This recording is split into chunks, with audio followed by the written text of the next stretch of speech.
introduce your host, Fino and Sasha, the legit king. It's the start of the show, time to walk through the smoke. When I enter the ring, I jump over the ropes. I feel like Mysterio, I ain't no joke. Titles, I held them both, call me Chris Jericho. Time to cash in my money in the bank. Just like Sheamus when he beat Roman Reigns. Meet me in the cage, like Undertaker when he met Kane. I don't play games, I'm no Triple H. The crowd screaming, you rock like my name's Dwayne. The crowd screaming, you suck like your Kurt Angle. In the ring, I'm the boss just like Sasha Banks. So you'll get whipped like the intro from Sable. King of my stable, don't matter the label. Smackdown or Raw, you get put through a table. Pushed off a ladder or choked with a cable. Throw me a chair, I'ma give him a facial.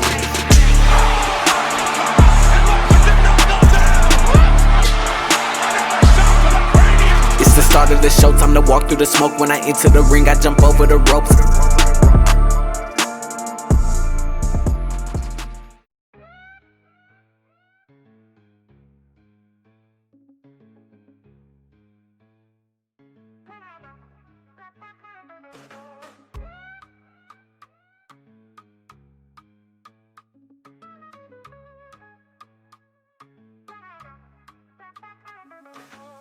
What's up, ladies and gentlemen, and welcome back to the wrestling podcast known as Ring Champs. I am one of your co-hosts. It's your boy, Just Fino. And of course, I'm here with my co-host, the one and only Sasha, the legit king. Sasha! Same stuff to the people. What's up, people? Sasha, how are you doing? I'm here. I am here. There's a lot of people here now. I tell you that. We had a great week of wrestling. WWE especially had a really great week.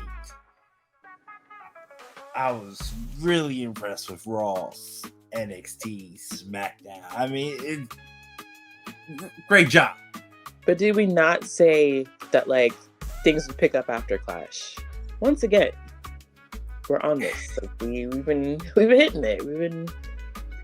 We did. I mean, it's that, I wonder if it's the Money in the Bank era. Like, Money in the Bank kind of is like the beginning of the year, really. Or, I guess, the beginning of the new year for WWE. Everyone, the WrestleMania season starts in January. But then we always got like that month or two after Mania where it's slow. And then Money in the Bank, everything just hypes back up, getting ready for SummerSlam and stuff. But like I think that. they were smart in how they used this kind of lull after WrestleMania. Because it's going to happen regardless. Like, once you have your big show and everything kind of cools out. But I think they were super smart because now that you're starting to ramp it back up, like, for all the times that we had to kind of wait and things were kind of like, oh, what's going to happen? I feel like they were very meticulous about keeping things consistent so that when stuff started to pick up, everything would be much more satisfying going into it. Like, there's like the anticipation is like palpable, I would say. And it's not just, oh, let's just throw some shit together, some big matches like a month before, It's like right. A lot of the stuff has been cooking, for a while. So yeah, I think it's been a really good use of the time. Yeah, I gotta agree with that. It's been a great week. All right. Whew. I'll tell you this though. Although, we talked about how it picks up and everything, I didn't know they were just gonna just drop bombs at the bomb at the bomb in the 1 week. You know what I mean? Like, they just said, I don't know what was in the air over in Triple H's office. But he was like, you know what? The NBA Finals is over. Like, there's no sports on, really. Like, I just got to compete with Caitlin Clark. That's it. Yeah, I'm dropping the heat. Let's go. My man just dropped back-to-back classic albums. Like, it's crazy. But we going to get into all that. We kind of got a new format for our show. We're going to be starting pretty much each show with a new thing. So, how we used to start with quick shits? Indeed. Well, we're going to be switching it up now, changing names, kind of going with the whole wrestling theme instead of quick shits. It's now time to run the ropes, okay? And pretty much we're just going to run through topics like we're just running roads, going quickly. Probably 3 to 5 topics each episode, similar to Quick just change the name basically. Then we're gonna have what I call like the mid card topic, and then we'll have a main event topic, which is gonna be like taking most of the time of the show. All right, so for our mid card topic, it was gonna be how I would fix SmackDown, but I guess Triple H got that on lock. I was gonna say, like, when you sent me that, I was like, So it's not how I would fix SmackDown. I guess we're gonna discuss how does SmackDown get to the level of Raw, because I feel like Raw's still on a higher level. All right, so we'll discuss different ways SmackDown can at least keep up the momentum and catch up to Raw, storyline wise and everything. Okay, and then for our main event topic, we're gonna do our first ever power rankings, our Ring Champs power rankings, where we're gonna do our top 10 men's and our top 10 women's. Me and Sasha each got our own top 10, and then we're gonna combine them and make an official list together with for both men and women. So that's going to be very interesting, because I'm curious where Sasha's gonna go with that, and that is going to be the main event. So let's go ahead and run the ropes with these topics. First one, Sasha, I think is really, this was epic, scary. I mean, honestly, I was speechless after it. I'll be honest with you. But they are here. And who I'm talking about is the Wyatt Six, or however way you want to pronounce it. The new, very clever. The new family is here. Sasha, give me your thoughts on the debut of the Wyatt Six. Okay, so I do kind of like spooky things. You know, I like gravitates towards darker things. One thing I do not like, though, is scary movies. I've never liked them. Not a big fan of them. I'm a wuss. This was like watching a scary movie. I was like, what's going on? And it's like, was there murder? Like, what happened? It was a lot. It was like, it was very overwhelming in a good way. And it was different. And I don't know where they're going with this, but I'm completely interested. I think we talked about in another episode, like, I was a little unsure about it, because I was like, that's kind of, I didn't want it to, I don't think it would have damaged Bray's legacy, because I feel like his brother, Bo Dallas would not, or Taylor or that, wouldn't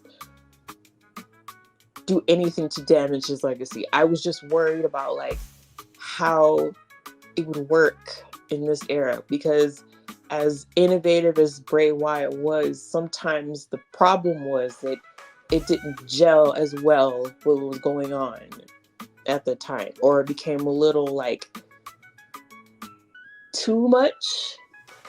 So I just hope that, with Triple H and them at the helm and just how it went, like, it definitely got people talking.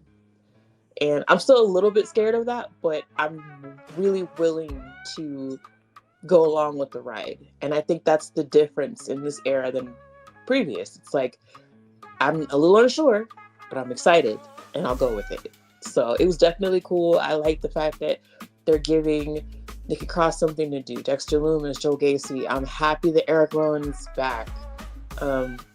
I'm really happy for Bo Dallas. I know this is going to be a big thing for him personally to kind of, carry this on for Bray. So it's cool. And like I said, it was scary as shit.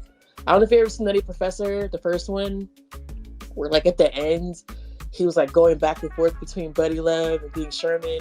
And then his dad was like, this is some scary shit. That's exactly what was in my head when I saw it. And I was like, I don't know what happened. They murdered Chad Gable. I don't know. But it was really cool. So what do you think? I don't know. No, I mean, I absolutely love every second. My eyes was glued to that screen because I didn't know what the fuck was going on, but I loved every second of it. It was really dope. I love the whole, first you had Nikki coming out and doing the slow crawl, and then she was pointing, so the cameraman just walked like I'm sorry, but if you see Nikki ever pointing at something, I am not walking that way. I don't care a damn why. I don't care how much you pay me. But he wanted to walk back there, and I gotta say, like, what Nikki did. I mean, not what Nikki did, but what we saw back there. Then we went into Rowan and all his creepy stuff with the sledgehammer or big hammer. I don't even know what it is, but Very Bludgeon Brother, like, by the way. yeah, like, and it said help on it. Huh? Like, I was like, yeah, help me. Yeah, help us all. Like, oh man. I mean, it was just really dope. The whole, and I was trying to, as they went into the back, and then they had all the special effects, and you had, all these people laid out looking like they just got murdered, and I feel like that would be so fun to like be one of those people. Like, hey, you're gonna be a corpse today. I'm like, okay, all right, yeah, that'd be fun. Oh man, and I was trying to pick out like who's that? Is that Braun? Is that Gunther? Like, is that all these things? And then they show Gable. It looked like he got shot, and that's what I'm saying. I got murdered. Like, it was just really, the whole presentation of it was so dope, and I was just really, really impressed with it all. I thought they did a great job in honoring Bray, because I feel like that is exactly what Bray would have done. And they kind of brought his mind and reality, his mind into reality, I feel like. And it was just really well done. And then, I don't know if you know that they kind of continued it on the Pat McAfee show. I think I heard about that, but I didn't watch it. So they had it, at the end of the first Pat McAfee show, you didn't see anybody, but they just say, "Who's that?" and like, "What the fuck is going on here?" And then it just cuts out and does the whole Bray Wyatt, not Bray Wyatt, but the whole Bray Wyatt cutout sound, and then the show just ended. It just abruptly ended, and that's it. And then on another episode, they had kind of like it was kind of like the whole not QR code, but they kind of had an interruption thing where it says liar, like calling them liars or something, which was I'm not sure if Uncle Howdy has an obsession with Pat McAfee, or he's just, I don't know. They're trying to bring this to the mainstream, so that's why they're going to ESPN and doing these things. That's pretty bold for them to do that, though. Because, like, especially really people that don't watch wrestling, they're just like, what just happened? Yeah, they don't know what the hell just happened. Because what's crazy is, for the first time when they did it, they had a guest on the show.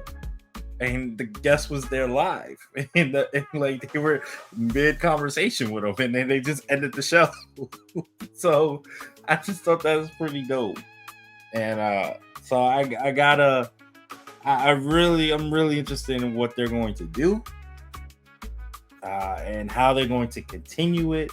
What's the presentation going to be like from now on? Are they just going to be murdering people? Or are they going to, like, how? I just don't know. And I think it's that unknown factor that is going to bring a lot of people back, a lot of people outside of the business into it, especially, with the whole ESPN thing. I think this is crazy. It is absolutely fantastic. So, I'm trying to think. Yeah, what could be next? Like, I wonder if because there was 5 of them too. So I'm thinking like, I wonder if Alexa's gonna be in this. She going to be the 6th? And I've heard and read things where they saying like there's 5 of them, and then Wyatt is the 6th person. Kind of So, to open, leave that spot in honor for him. I really don't want to see her back with them, to be honest with you. I'd rather see her just go and do her own thing again. I would just rather the 6th person be Brave, just tribute. I get that, but I feel like Alexa, like, believe it or not, she was a big part of him too. No, I agree. So it's like she kind of has to. I feel like, and you also got to think too. Like, yes, Alexa had great success by herself, before, but it was Wyatt that I felt like when she got stale. It was Wyatt that brought her back. So I feel like she has to be just kind of like to honor it. I don't know. This is what or at least be the first person that fused with it. Maybe. The other, like I said, to kind of go to my point earlier, was like, I just wonder how they're going to incorporate them into the show. Like, I think that's going to be really the indicator of how this is going to work. Because it's cool. What they did was cool and very different. And I think that's why it's got so much attention, because it was very well done. Which is how Bray and the Wyatt family, it was cool, it was different, very well done. Now it's like, how are they going to be able to incorporate this into what's going on? And that's the part where I'm just like, okay, let's see. Even with Alexa, like, if she does come back, if she has to be with them, the only thing I would think would be cool would be to not let her be with them right away. To kind of like what they were doing before she left. Signs, like little, like drawing her back in. She's like, with him being gone, I just went back to my old way, and I was like, I'm trying not to, and it's just drawing me back in. Something like that. Not just her reappearing. And plus, I would kind of like, and I'm not saying that you can't have more than one woman in a faction. That's not true. But I do want to take this time for them to really kind of focus on what Nikki can do, because she has that presence about her, and she's been very underutilized, I feel like. I understand she was women's champion at first. I mean, for a couple months, but that's not nearly. I think this done right could be the thing that gets her that attention on the main roster, because she was a very integral part of NXT when she was with Sanity. Even when she was kind of doing that Nikki Knows who attacked Aleister Black thing, like she's very good. I think this would be a good time for her to be utilized and kind of give her some time to be the female in the group before they draw Alexa Bliss back in, if that's what they choose to do. So, but yeah, I want to see it. Let's see what they got. Well, it was great to see them appear, but they weren't the only ones that appeared this week, Sasha. This one was even crazier, believe it or not, because like all you have to do is say his name, and he appears. Oh dear. Are we gonna sing it? We know we are not. No, because I just got that song out of my head. Don't even think about it. What? I just got it out of my head. Just got it out today.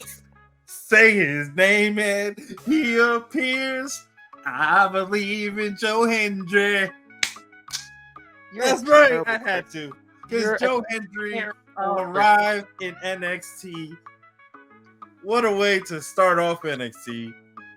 Did you see the camera shaking? Yes. That is now a WWE trademark. I feel like if you're the camera is shaking, you made it. But yeah, Joe Hendry entered the 25-man over the top rope battle royal to determine who is going to be the number one contender to face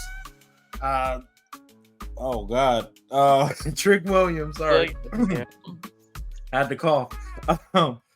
To face Trick Williams at NXT Heat Wave, and he came out. He did a promo, great promo. The crowd was loving him.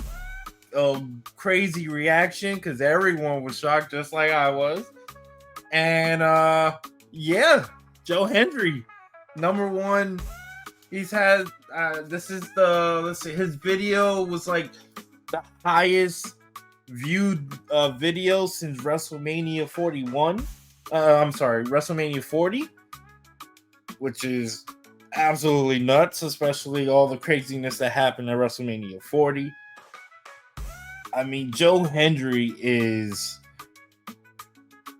that guy. He is. I mean, if they continue on with him in TNA, I swear he can be the next big thing in professional wrestling.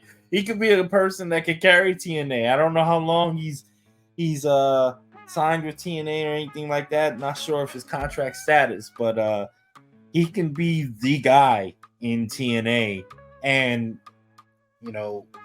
he can potentially carry this partnership that they have with WWE, and go on to even bigger things in the WWE themselves. So, Sasha, what did you think about it all?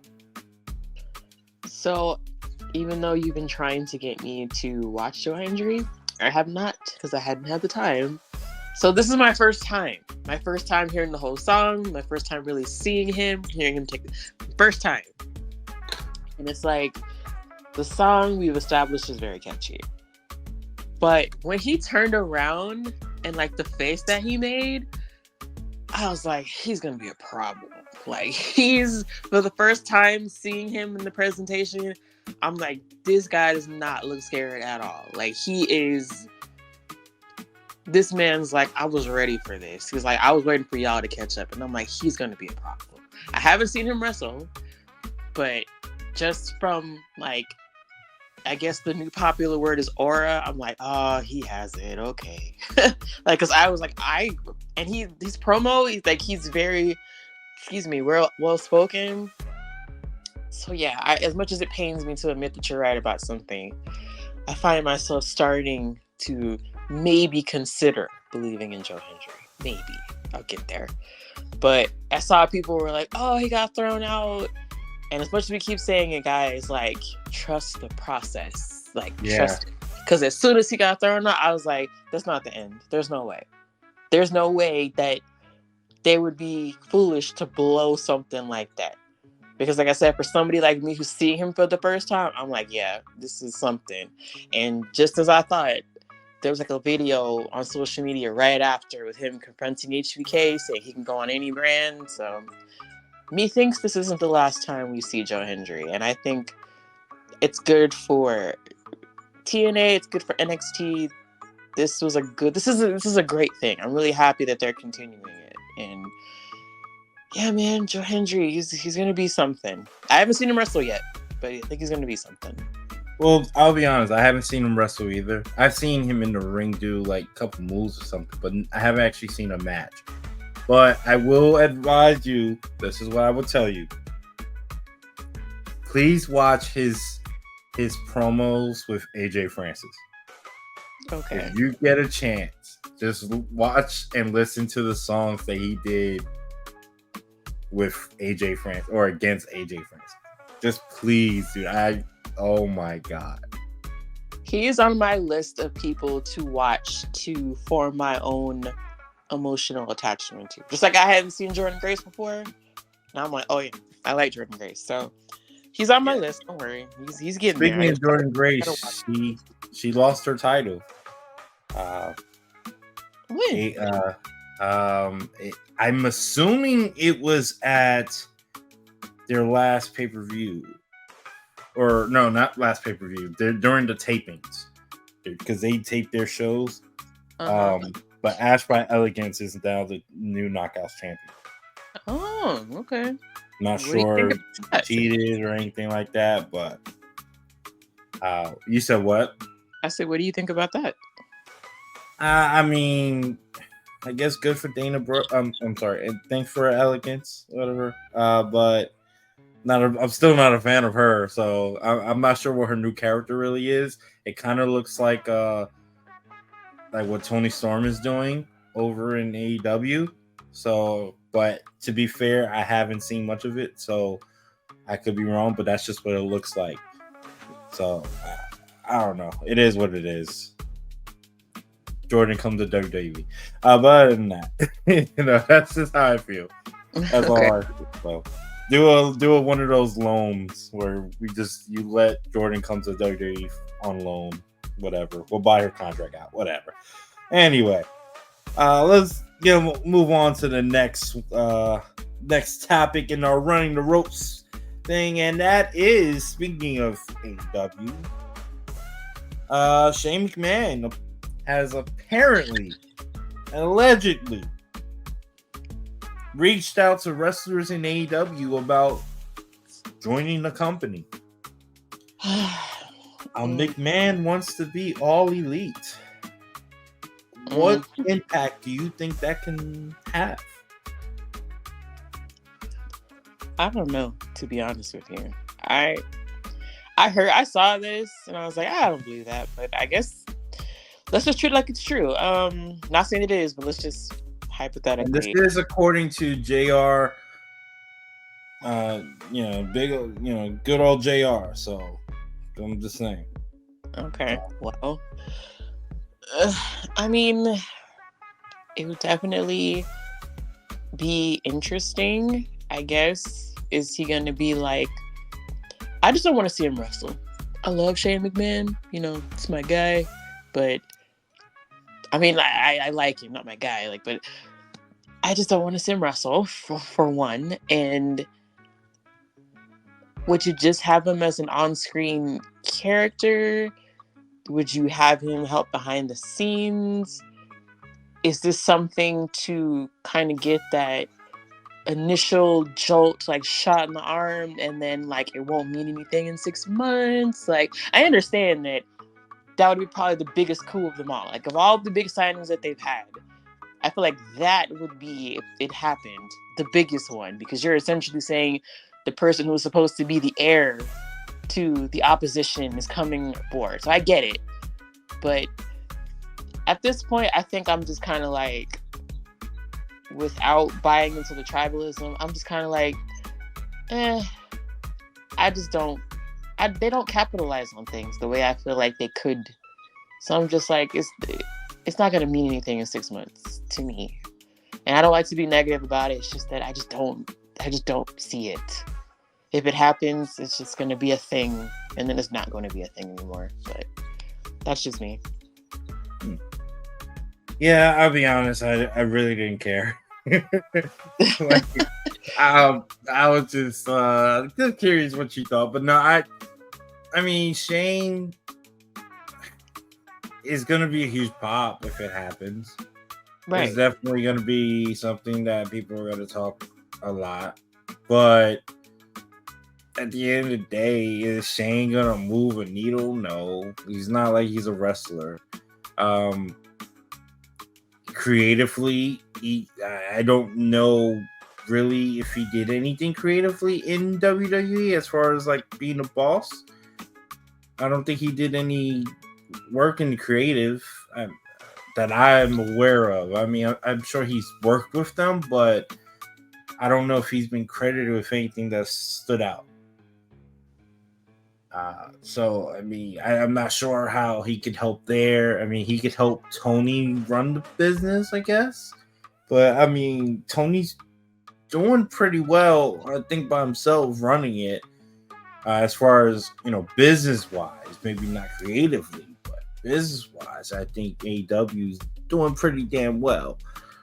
So, I'm not sure really what he contribute to it, but, hey, that's just one step closer to Vince McMahon in AEW, I guess. I can see it happening. I mean, that's really it. I'm not. I'll catch the clips on X, but you can't see me. I don't think. Yeah, so. I mean, it's not gonna. I watched the debut, but other than that, I can really. I'll let you tell me about it, and then I'll catch the clip on X, and then I'll go on with my life. I'll see him throw a little jab at WWE. That would be interesting. I ain't gonna lie. I would be kind of interested in that part. The jabs he throws. We don't even like at this point. It's like, what's the point in those jabs? It's like, stop it. Like that Michael Jordan. Stop it. Get some help. Like this isn't doing anything. Like, yeah, I know, but it's entertaining. I guess. I don't know. I guess for somebody. All right, but hey, let's just go on to the last one, the last real topic I have, and that is the unfortunate news, because it is definitely unfortunate news for me. She is one of my favorites in the WWE. Wrestler, non-wrestler, don't matter. But Kayla Braxton, after 8 years, has announced on IG that next Friday, which is in Madison Square Garden on Smackdown, will be her last day working with the WWE. She is going to be leaving the company to pursue outside projects. Not sure exactly what, but I believe she lives in LA now, so I'm sure it has things to do, and there's plenty of things you can do in LA. And I'm sure after the great job that she has done in the WWE, from interviewing to hosting shows to doing all the stuff that she does, I'm sure she had a whole line of people trying to hire her. And now she gets to pursue those outside opportunities. But Kayla Braxton, you're definitely going to be missed for sure.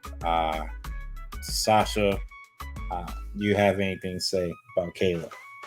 I agree. I think she's definitely going to be missed. I think after Renee, when she was Renee Young, left, I felt like there was kind of like there was a noticeable, hole left in that, because Renee was lauded for being as good as she was. And I think for Kayla to come, even though Kayla was there while Renee was there, for her to come after her and be able to, do the kickoff shows and I was watching some of the interviews that they were doing for Backlash, where she was just walking along in France with Kevin Owens, and then an interview she did with Randy Orton, and then all her stuff with Paul Heyman, helping, with the bump. She definitely cemented her legacy. I'm not surprised she's leaving, because she's extremely talented. In 8 years, that's a lot. And you have, Kathy Kelly there, Jackie Redmond, Megan Morantz, and right behind her like that.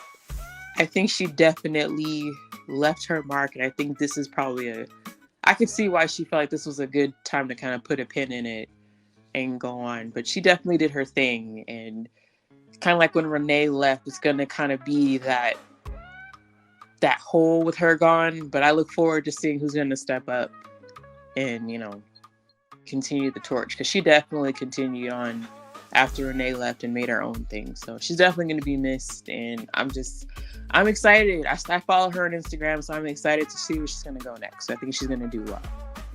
I agree. All right, guys, so let's get on to our mid-card topic.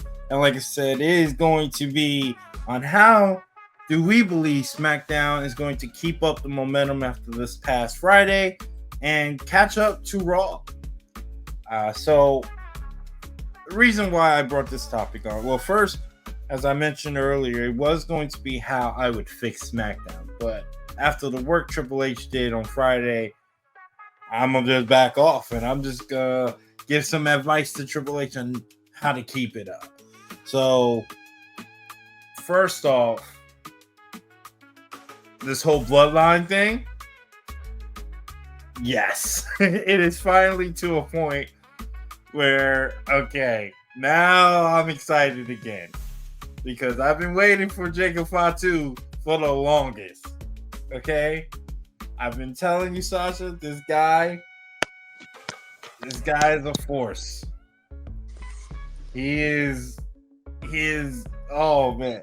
I'm going to give you the definite, actually not the definite, I'm going to give you a description of what Jacob Fatu, because you're not familiar with him, right? I've seen a couple of interviews he's done. I haven't seen him in the ring. I saw like a promo that he did where he said he was gonna dog walk somebody.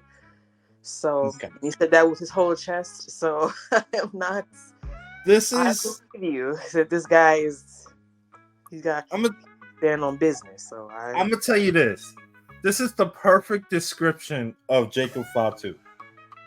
Okay, so shout out to Minnie Portable for doing it. She's the one who said this. But he is Thugonomics John Cena on the mic. He's a mix of Ivar and Will Ospreay in the ring. He is Kevin Owens and Mark Henry on the character If I'm Fucking Your Ass Up, if that's your character. And he is real as fuck as RVD. I'm glad you mentioned him and Ivar because I wrote on X. I was like, hey, I don't need a story. Just give me Ivar and Jacob Fatu. Just give me that, and I just want to see. I want to see that. So, no, I believe it. I believe he is a real. He's a real ninja, as they say. So I believe it. He's yeah. Mm-hmm. So his addition to the bloodline and the way he entered the ring and just dominated everybody, I think he's going to add an element to the bloodline that is going to make the bloodline story so much better. Because I think we mentioned it, but the bloodline story kind of went stale a little bit. Not a little bit, a lot. You know, you got the crowd chanting, "We want Roman," which is what you want. Don't get me wrong. Yeah. That is what we all want. Definitely me. But you don't want it at the expense of the story that you got going on and currently building with the bloodline, with Solo and God, like, and Heyman. You know, you got to throw Heyman in there as well. You needed something to put that spark in it, and Jacob is going to be that person for them. And the craziest thing about it, Sasha, I don't think they're done. I think they're going to add even more members to this group. So I don't know if you know, but GOD's younger brother, Hikuleu, is also a free agent. I think he might end up in the bloodline the way things are going. So. I think he's coming too. And I don't know if you know, but right after Jacob Fatu made his debut, Zilla Fatu said, "See you soon." And Zilla Fatu, oh man, he's good too. He's young, but he's good. That's how I told you. I've seen him before. I like when he was starting off for Reality of Wrestling. I went to one of their ref classes. Yeah, so I've seen him. So he's definitely got a presence, and they're definitely. You could tell wrestling is in. Obviously, you could tell wrestling is in their blood because of the way, like, even his mom was there, like, filming him and everything. Like, this is real business to them. So. Like I said, at this point, like, we're gonna be in the bloodline because, like, everybody's gonna be in the bloodline. I did think it was interesting that they had him come in with Solo because I think everybody thought he was gonna be on Roman's side, but I still think that could be like a thing though. Like, I'm just wondering, and again, I think this is why we're all interested again. It's like, where's this gonna go when Roman does come back? Like, because this is crazy. So I don't know. And I had a question for you. I know we're talking about SmackDown and whatnot, and Bloodline's obviously a big part of SmackDown. Do you think that I understand how important and impactful Roman's title reign was, but do you think at this point it's crossed over to where he's bigger than the title? And do you think that'll be a detriment to Cody being on the same show as him? Because when he does come back and this bloodline thing does go full force, how do you think that'll impact Cody? because he is going to be the champion. I don't see Roman being champion anytime soon. I don't see Roman being a champion. I'll be honest with you. It wouldn't even surprise me if Roman's never champion again. Yeah, I agree with that. I agree with that. I would. So say how that. do you think that plays out for Cody to be on the? So this is perfect for why I have this topic, because one, I'll answer the first question first. Yes, he is bigger than the title. He surpassed the title. I think he surpassed it long before he lost it. Mm-hmm. Now, him coming back, it's definitely going to overshadow Cody. That is correct. However, for Triple H to keep this momentum for Cody and for SmackDown, he's got to get Cody an actual big time feud. Don't get me wrong, to AJ. We had 2 really great matches with AJ, mm-hmm. and it was interesting. And there was not one person I don't think that did not want to see that. You know what I mean? You want to see Cody and AJ. Yeah. But it wasn't a big time feud because one, AJ, although he is a legend in the game, he kind of been out of the game, if you get my drift. Yeah, and nobody went into that feud thinking he was going to be Cody. Exactly. And now you got to get him into a feud where, okay, he might lose this. Even if we know he's probably not, but I think he needs that type of feud. He needs Solo, who we all know Solo ain't winning it, but with all these people, I mean, I don't know if Solo would be the one though, because then I feel like that would be kind of you're running back essentially the bloodline. It's just not going to be Roman. It's going to be the same. It's going to be the group, the bloodline, jumping Cody all the time. The thing is, though, you have to. Because Solo is the head of the table now, right? So, with Solo, you also have to think about this. You can't also think about Cody. You also got to think about Solo. If Solo's going to be your head of the table, if that's the person, then you gotta get him credible where you can say that he is that. He is. You can't just have him rip it off. You actually have to have him be it, and the only way for him to be the head of the table is to be dominant, similar to what Roman was. No, I get it. So I feel like that's what Triple H has to focus on. Is how do you have these 2 entities in Solo and Cody? How do you get them both? How do you get Solo to Cody level? Where he's actually a threat to Cody? But then how do you get Cody at the same time not be downgraded and not looked down upon by your fans? Because we all know that the person that everyone wants to see is Roman. And the only way to do that is you got to get Cody a feud that people believe that he can actually lose. And there's really only 2 names that they have on the SmackDown roster where that's possible.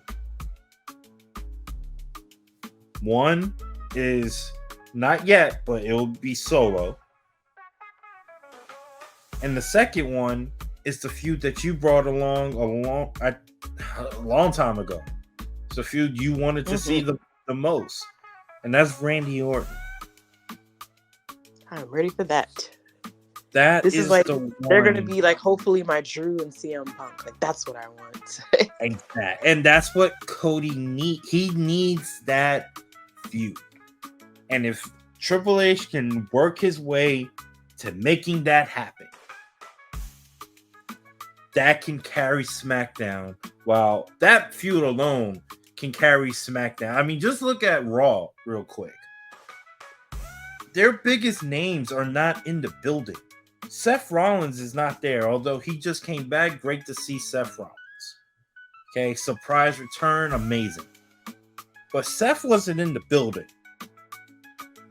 CM Punk ain't there. Who else is not there? That I'm just thinking they're big. Bobby Lashley ain't there, or I don't know if is he Raw or Smack? No, he's SmackDown. He's SmackDown. Is he Never SmackDown? mind. Yeah, I think he's SmackDown. Yeah, he's Smack. That's right. He is SmackDown.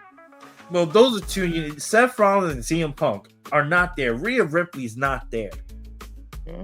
Becky Lynch Charlotte's not there. Becky's not there. All these names are not on Raw. But Raw's been killing Charlotte's on SmackDown. Well, she's technically a free agent, so that's why. But you get my drift, right? Like these names are not there, but Raw has been killing it. Why? Because these other people, Damian, Liv, they're being built up. Drew McIntyre being built up. Although he was right there, but you go on. Gunther, even Chad Gable, Gunther, all these names. They're building up everybody up there. SmackDown needs that too. They gotta.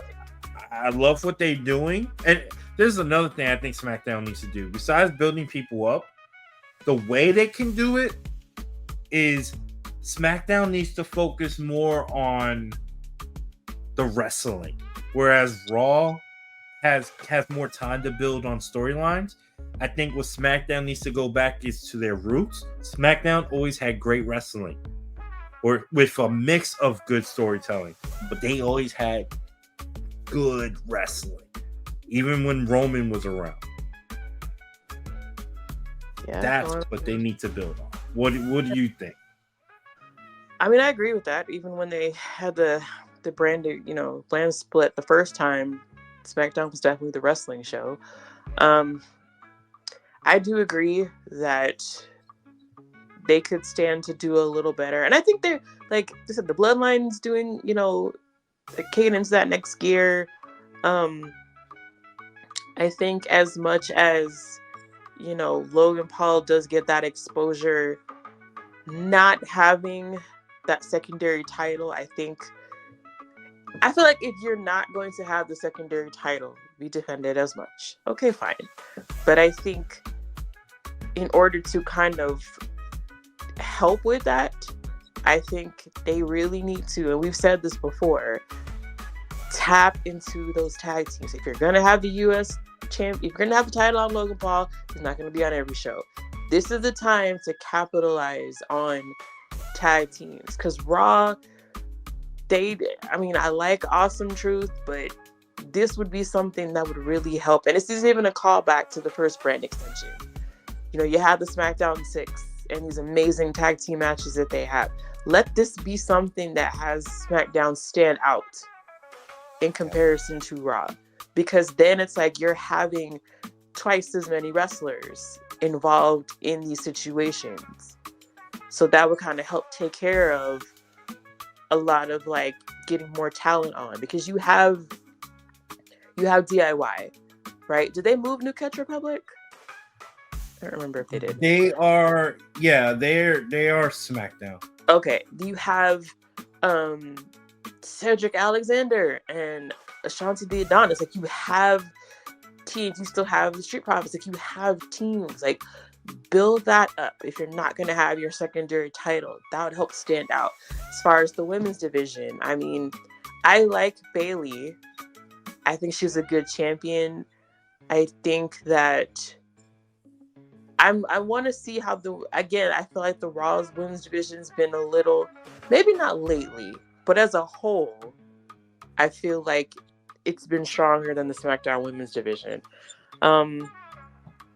But yeah, it's just weird. I gotta say that's weird, because SmackDown's women's roster, I think is significantly better. That's the weird part right now.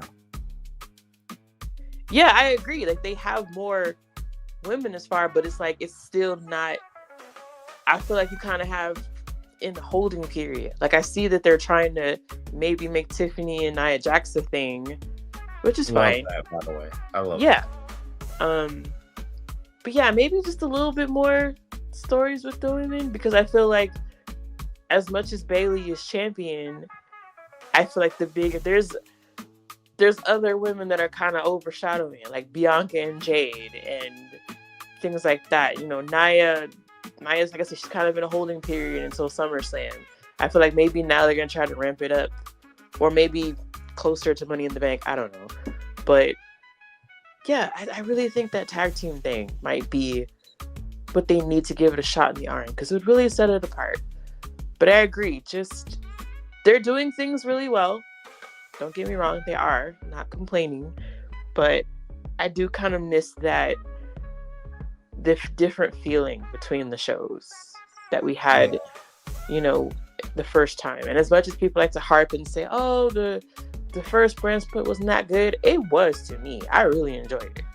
Even at a young age, I could tell Raw is the sports entertainment show, Smackdown is the wrestling show, and I don't think there's anything wrong with that. I think that was very, very cool, and I think it was like the different identities that kind of set it apart, to where I didn't even really notice, like, hey, I'm not going to get to see so and so on every show, but that makes me want to make sure that I tune in so I can see so and so. It didn't deter me because I'm not going to see certain people. It made me want to tune in even more, and I think they have the right amount of talent so they could do that again. I definitely agree. And they have, I think another thing they got to do is, so one thing that Raw's doing great is you see how they're building people outside of the title picture. So Braun, for example, you know, I know now he's kind of entering the title picture with Sammy, but they built Braun really well. They built Ludwig Kaiser really well.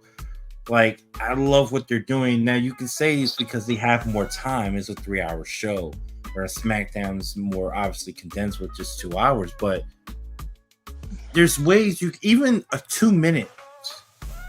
You give someone 2 minutes. Give Melo, which I really like what they did with Melo in the triple threat match for the qualifying match for the Money in the Bank. Like, I like that he was in that spot. You know, he wasn't. You know, obviously the main feud was the Bloodline and Randy, but Melo was inserted into that spot, and you know, he got the win. Shout out to Melo going to Money in the Bank. Love it. But I need more of that. I want more people to get some more shine. I love it where if they did kind of, so one of the things I'm not gonna say trash AEW for, but one thing I'm not a big fan of is when they have just like random matches for no reason. Like, they do it too much. Whereas on SmackDown, I wish they kind of did it. Like, give me one random match here and there where it's just wrestling. Like, give me Cedric versus Ivar or something. You know what I mean? There's something. You know, just to give me a good match, even if it's only 10 minutes, an 8 to 10 minute match with a commercial break in the middle or something. I don't care. Like, just give me something. That way I can see this person. Oh, damn, I haven't seen Cedric in a while. Okay. Yeah. Oh, shoot. He just had a good match with Ivar. Okay. Now I remember who he is. So now if he does get a run, you decide to push him, then he can get I can have something to actually rely on.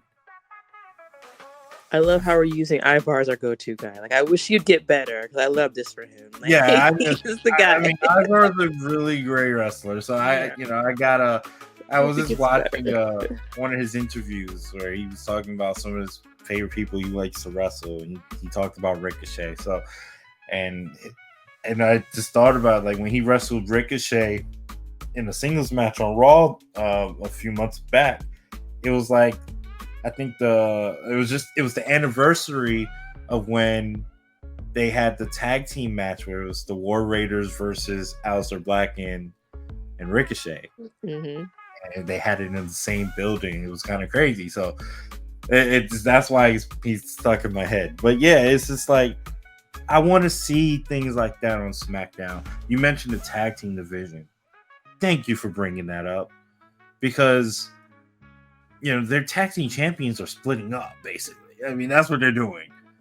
And looks like DIY is going to be the new tag team champions eventually. But I want to see more. There's so many other tag teams up there.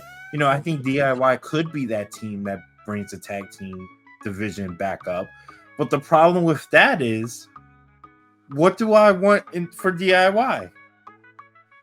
I want them to split up too. So it's like, damn, like I want the tag team division to be around teams I don't want to see split up. I want to see them together.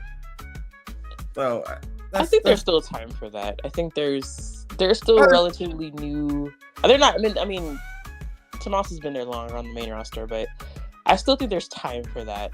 But I think I could definitely see them as that tag team that kind of helps bring in,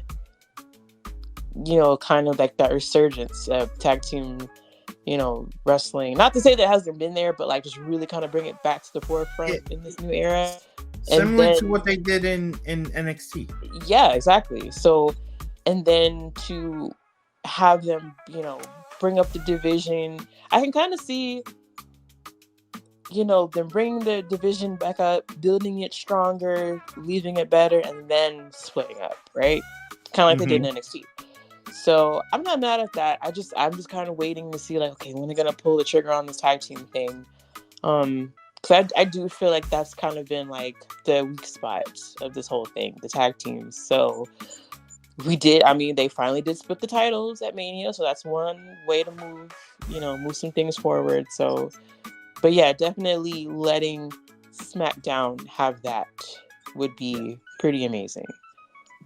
So are we just in agreement though that Cody and Randy would be the one that would be the feud that would put SmackDown like on the level with Raw? Like, are we in agreement with that? Yes, I agree. Like similarly to like with Drew, I think you said it, Drew and Punk. Yeah, I mean, obviously, yeah, in the terms of they're not going to be the same personalities, but I think as having it be like important, yeah, this would be a good test for Cody. I would just want to see how.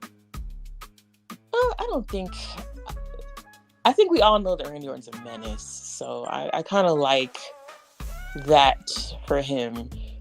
I want to see how they'd probably, maybe they'd get the fans to react to him against Cody, but he is naturally a menace, so I don't think he'll have any problem doing that. And I think that's the way we love Randy the most, is when he's just being diabolical. So, true. But yeah, I agree. Yeah. And they have history, much like Punk and Drew, even though it wasn't like anything that we can probably recall at the top of our head besides them being in this company at the same time when it comes to Drew and Punk. Cody and Randy definitely have more of an in-depth history. And with Randy basically being around forever, like, this is going to be a sure thing. Like, and people, not to say people don't care about AJ, because they absolutely do, but Randy is, as far as like to the WWE faithful, a lot of us have seen Randy from the beginning, so we have that attachment to him. So I think people are definitely going to care, and I think that's definitely something. And to be honest with you, I wouldn't be shocked or I wouldn't be mad if Cody even loses to Randy at some point. I think that would be a very interesting road to take. Like, I think having Randy beat Cody and having him try to get it back, the title back from Randy, I think that would be a very interesting spin to it. Instead of just saying like, oh, we're going to have this feud and Cody pulls it off every time. Like, nah, let Randy get the best of him. Let Randy get him. Because I definitely think he's doing a good job as champion, but I feel like Cody's much more interesting when he's chasing the title. So that's something that I would like. Even if he beats him in Survivor Series. I don't know. Whenever they decide to start this, they haven't beat him and have a title reign. May not be that long. I don't know, but I think that would be an interesting wrinkle in the feud. Yeah, I would agree with that. I would agree.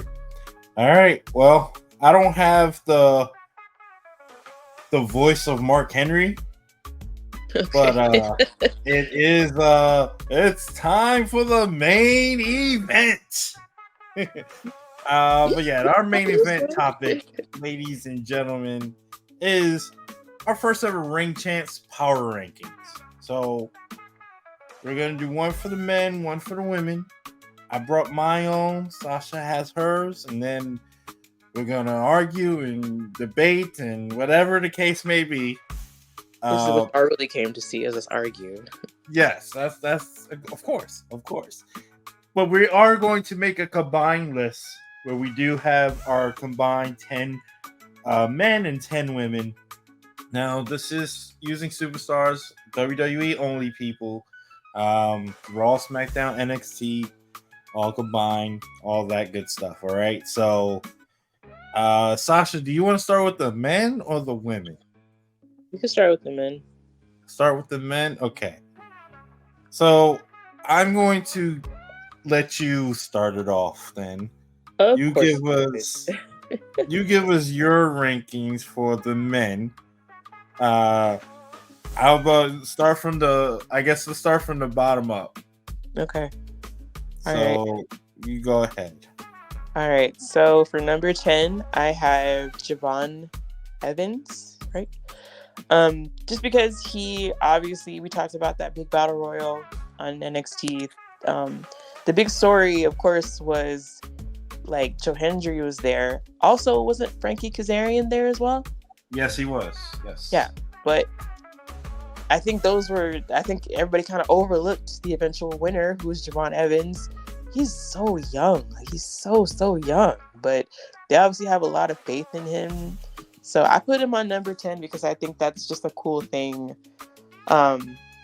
They seem to have a lot of belief in him. I don't see him beating Trick Williams, but I think that's cool for him to be trusted with a spot like that. So young, being so young, not only in age, but in his time in NXT. So I have Javon Evans at 10. Number 9, Andrade. If you're new to the show, I know that I'm a huge fan of Andrade. So I was super excited when I saw that he qualified for Money in the Bank. I was a little worried when they moved into SmackDown, mostly because selfishly I wanted him and Zelina Vega back together. But I think it's super cool that he's in Money in the Bank. He's going to do big things, and I hope this is a start for him, because I see eventually when they get that, the U.S. title back on SmackDown regularly, I definitely want to see him in the mix for that. Number 8, I had Carmelo Hayes, because he too qualified for Money in the Bank. Just as Fino mentioned that, he was in a triple threat match where pretty much the focus was Tama Tonga and Randy Orton because of the whole bloodline situation, and he managed to come out. I think how they're doing Carmelo will benefit him in the long run.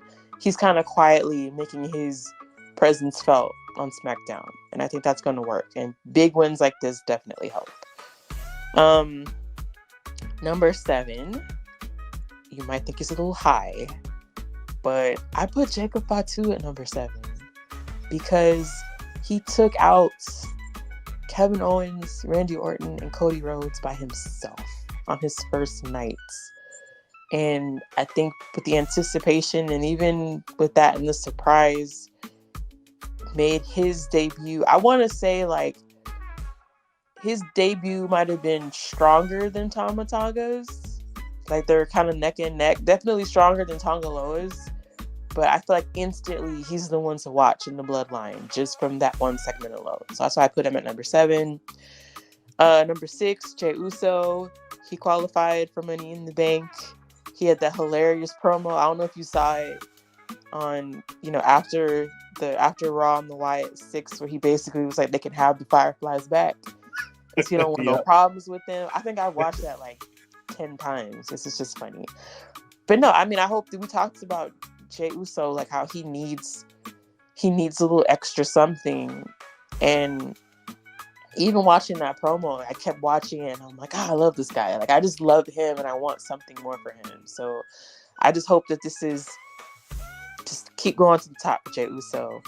Number 5, even though he lost at Clash, I think Drew McIntyre is consistently doing some of the best work of his career. I think he's number 5. Even though he quit on Monday, he didn't win at Clash, but I mean, the perceived ass whooping that he put on CM Punk was masterful. And it makes me even more excited. I feel like at the end of the day, like if the year stopped right now, like if everything just stopped, this would be my feud of the year already. Like I'm just so dialed into this. This is just amazing. Yes, even with the whole Cody versus the Bloodline and Final Boss, all that was great, but like this is crazy to me and I want more of it. 4, Cody Rhodes. He beat AJ at Clash. He's still champion. You know, going against the Bloodline. It didn't really end too well for him on Friday, but that's okay.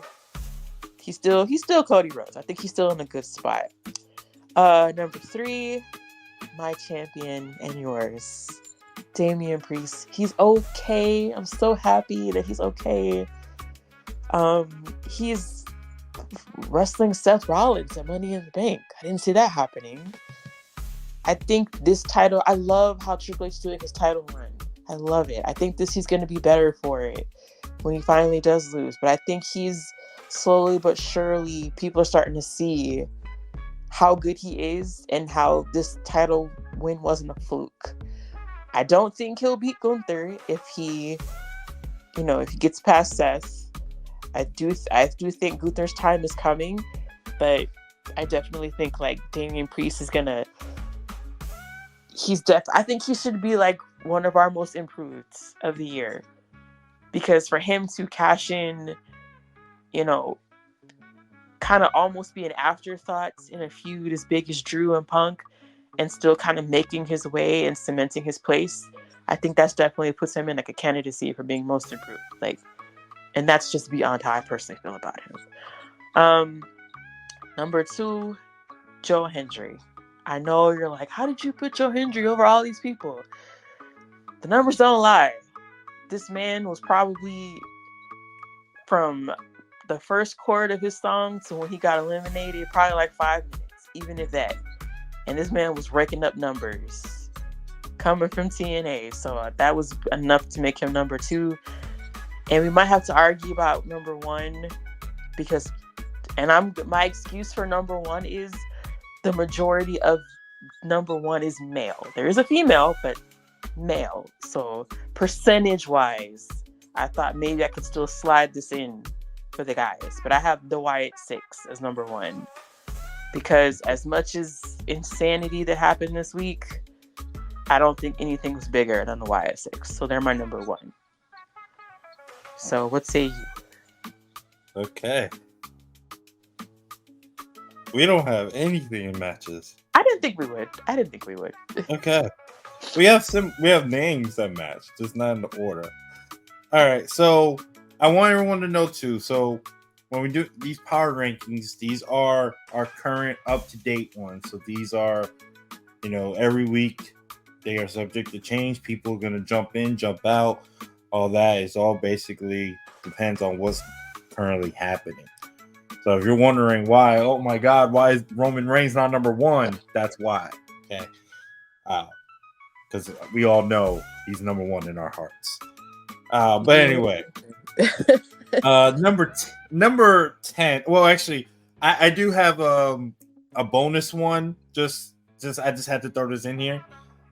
But Dominic Mysterio, can we get him like honorable mention, please? Yeah. Okay, he didn't even have to wrestle. Just the fact that he is in the biggest love triangle every man in the world is jealous of right now. The same. So honorable mention. I don't want to be there though. It's fine, but trust me, he does. That's just ask Liv. Just ask Liv. Okay. All right, number 10 though. I mentioned him earlier, but Ludwig Kaiser for me. He's just been stepping his game out. I love this whole heel thing he's been doing.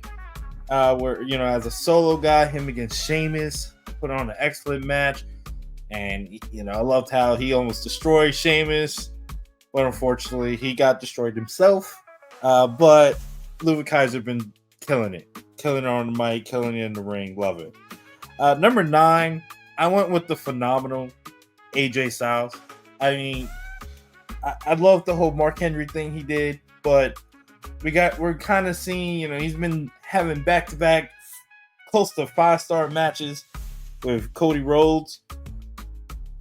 Absolutely loved his 2 matches with Cody, and just thought he's been doing great things. And hopefully this leads him going back to TNA and doing some work over there. But I just love what he's been doing. So shout out to AJ Styles. He's at number 9.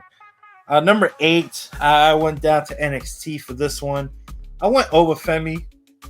I mean, Oba, I don't know what it is about. Well, actually, no, I do know what it is about. Oba's just a beast, man.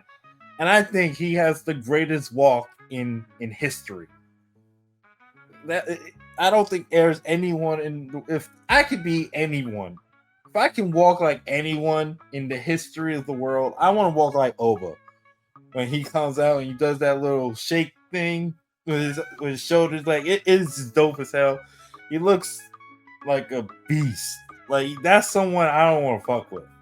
Okay, Obafemi can go, and he's only wrestled like a handful of times, and he's already this good. The reigning North American champion. I love Obafemi. So he's there at number 8. Number 7, I got to go with Drew McIntyre. He's been doing excellent work. He would have been higher on this list, but he lost. He's been on a losing streak in the big matches. He might have beat Seth, but he lost the same night in less than 5 minutes. You lost the title. Then you lose to Damian Priest. I don't care about all the reasons why you lost. You lost. Okay? So he would have been higher, but he is in, and I agree with Sasha, right now the feud of the year. Of the new wrestling year, I would say. If we're starting from WrestleMania, that's the new year. So if the new year, Drew is in there. So I have to throw him on the list at number 7.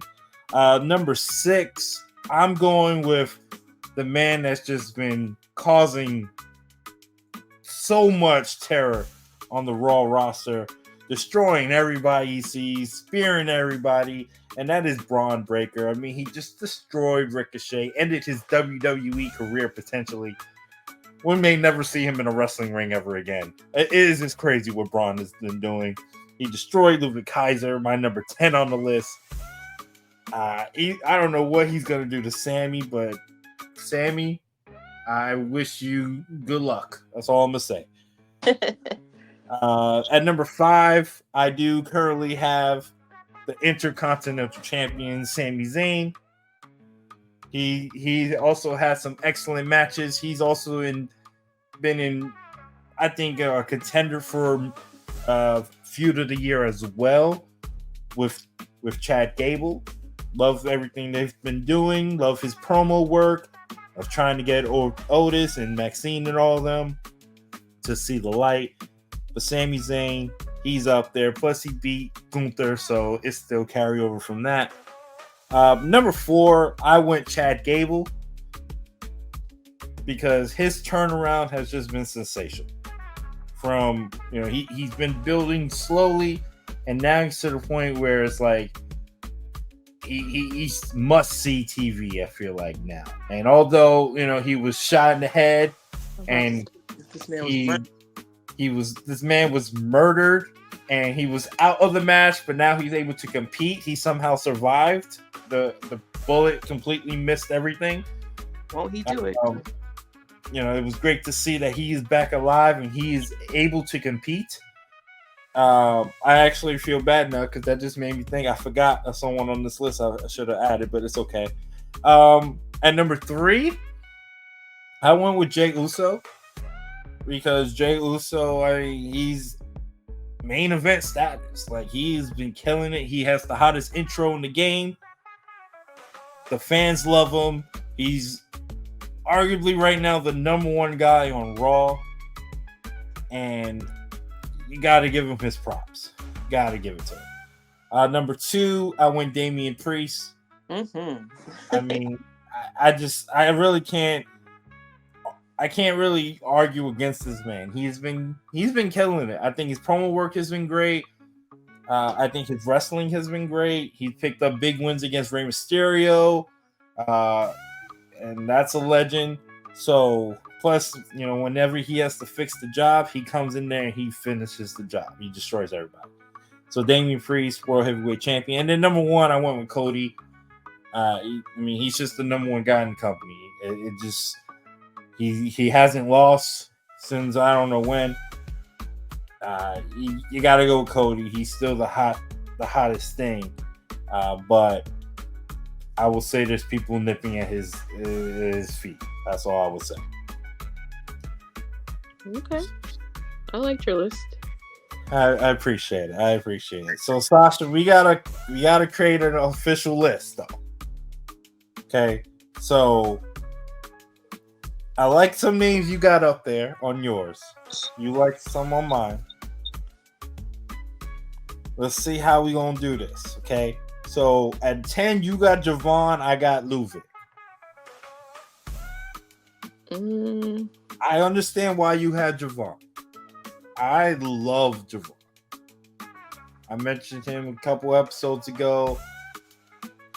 He seems like he's going to be the future of NXT.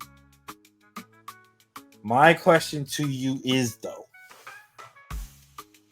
did he really win the Battle Royal? Did he? I mean, if you're asking me, can we switch out our number 10s for our ultimate list, then I am okay with Ludwig Kaiser being number 10. Okay, so Ludwig at... Well, let me see, just to make sure, because I didn't even think about Mello, though. I like how you got Mello. Mello and Jacob Fatu, I do like that. Let me ask you, was Jacob Fatu's debut, was that bigger than everything Kaiser has done? Would you say so? I don't want, man, I would feel bad. Like, I don't want to, dispel everything Ludwig's been doing, but I would say it's pretty impactful. Like, you took out a multiple-time world champion in Randy Orton and Kevin Owens, and you took out the current champion in Cody Rhodes. So, I mean, I would say... All right, I kind of agree with you. So, you know what? Let's slot Jacob Fatu at number 10.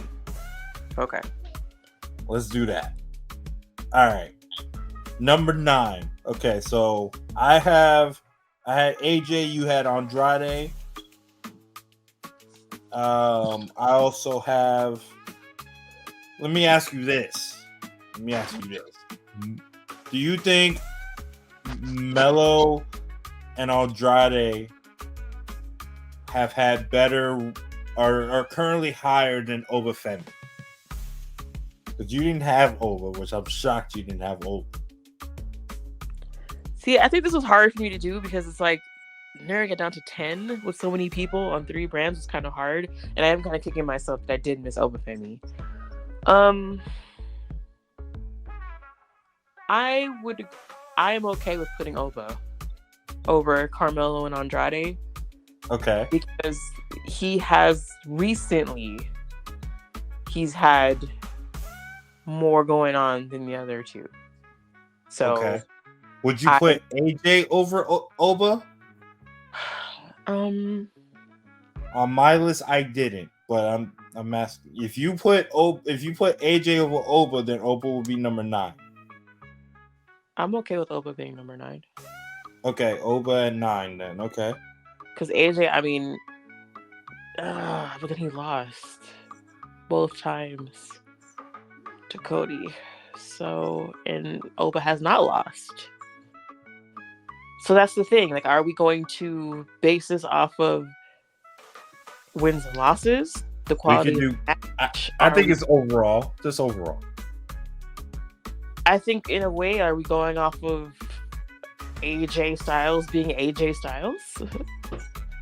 AJ's been hot over the last, I would say month and a half. AJ's been on fire, like promo wise, and But how long has Oba been North American champion?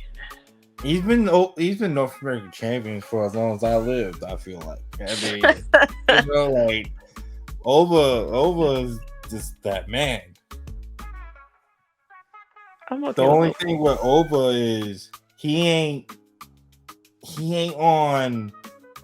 He can't go higher than 8 because we both got names that have done more than him.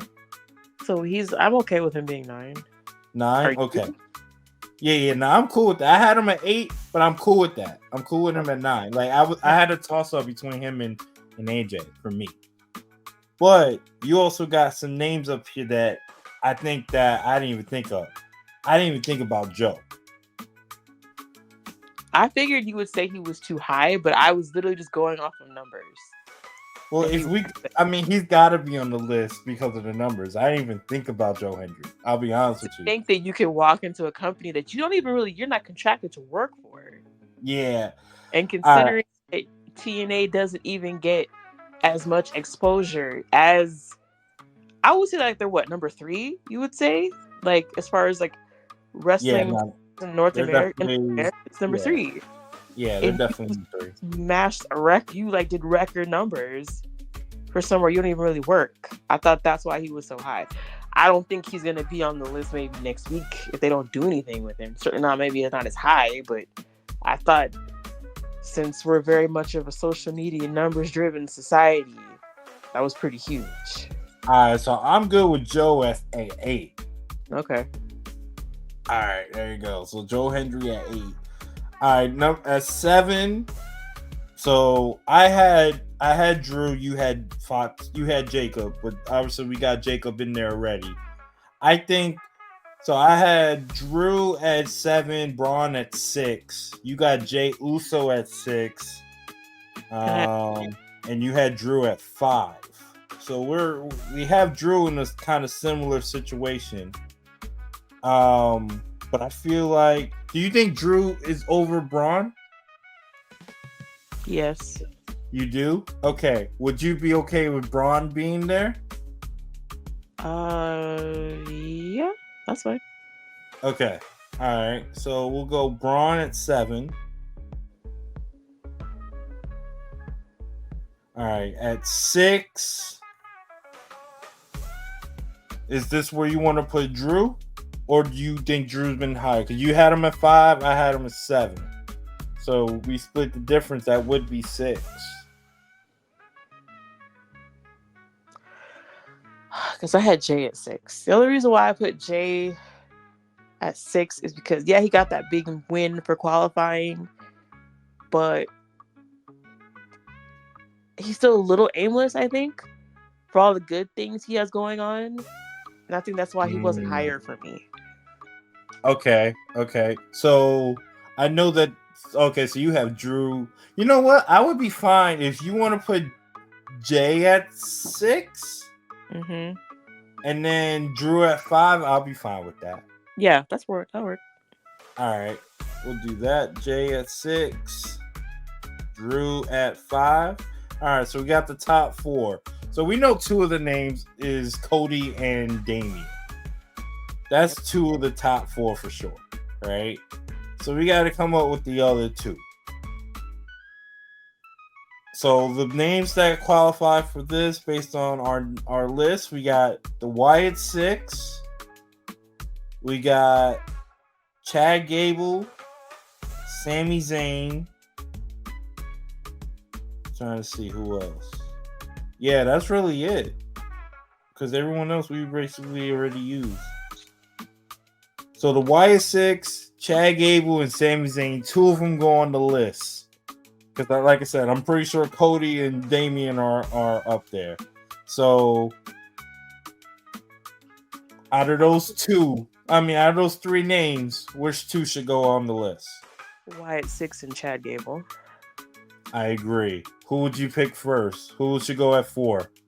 Chad Chad? Gable. Mm-hmm. Yep. Okay, that's what I figured. Chad. And then at 3, we doing Wyatt 6, or are we gonna put them higher?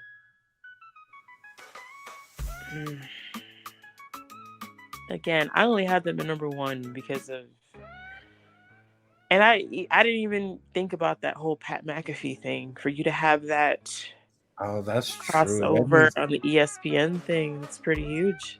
Okay, how about this? What about this? Cody at 3, Damian at 2, Wyatt 6 at 1. I'm cool with that. There you go. Boom. All right, people. So our official list, our official power rankings for the men is at number 10, Jacob Fatu. Number 9, Obafemi. At number 8, Joe Hendry. Number 7, Braun Breaker. Number 6, Jay Uso. Number 5, Drew McIntyre.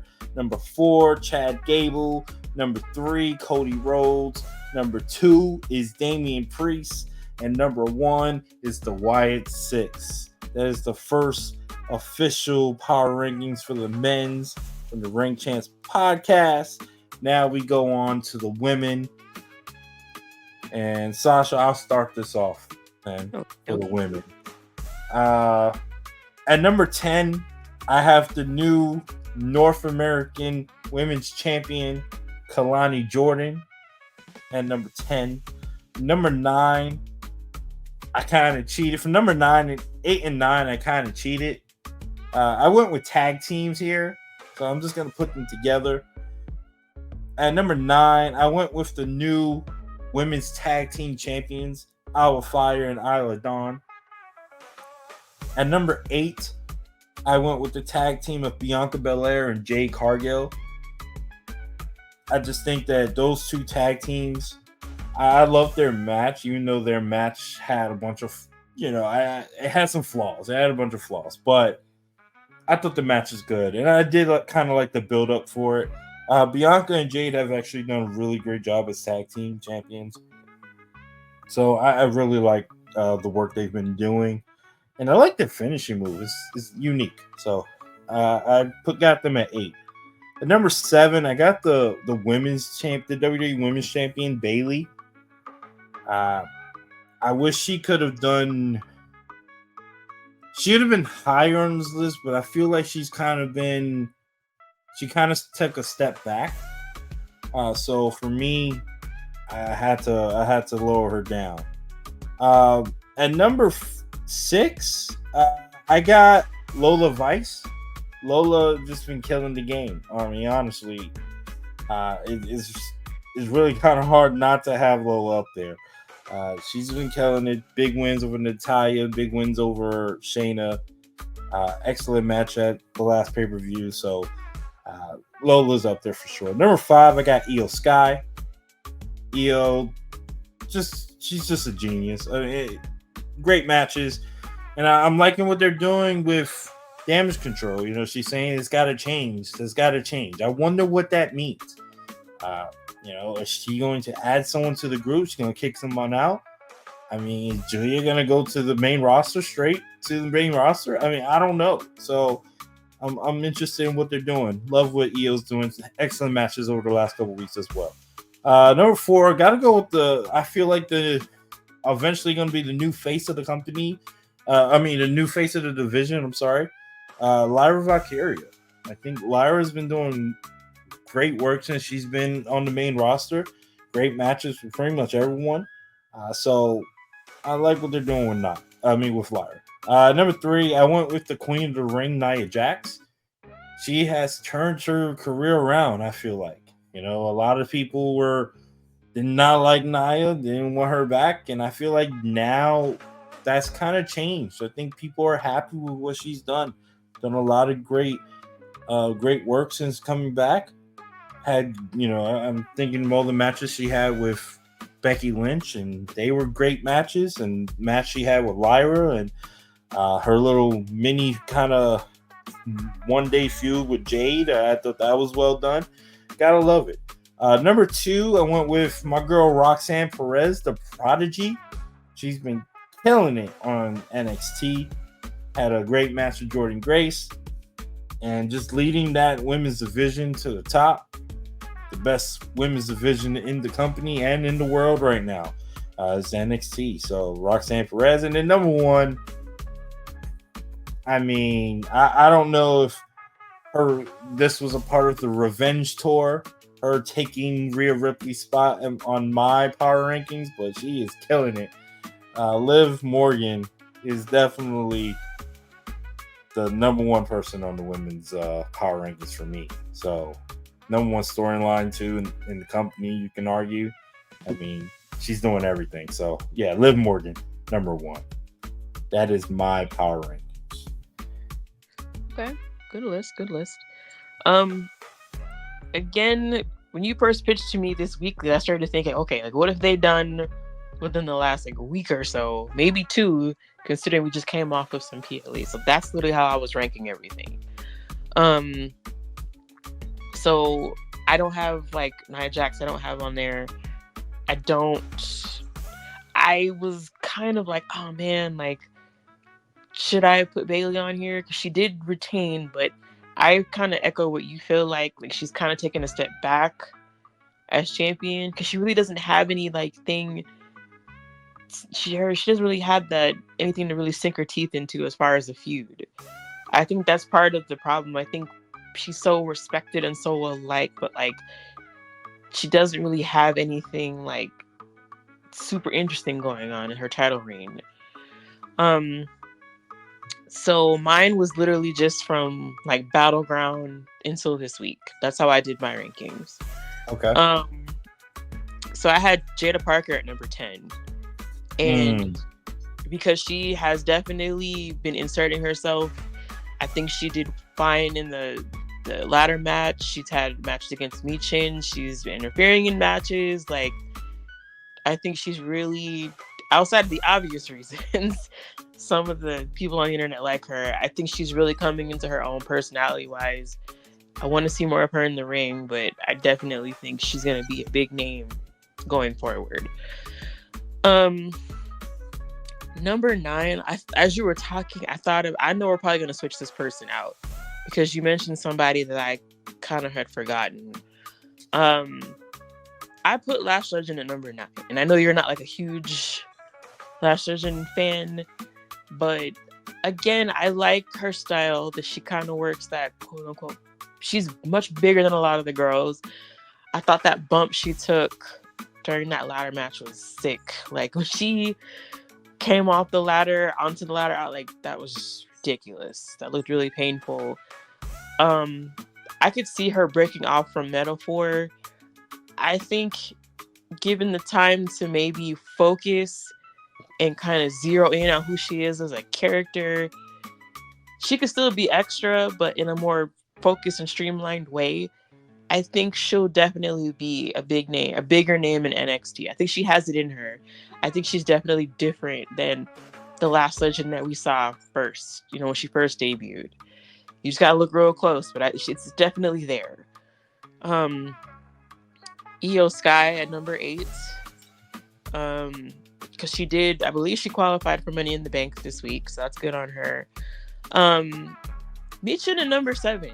Even though she was the one that got pinned on Friday in the triple threat match, I think that her going to NXT was definitely the spark she needed.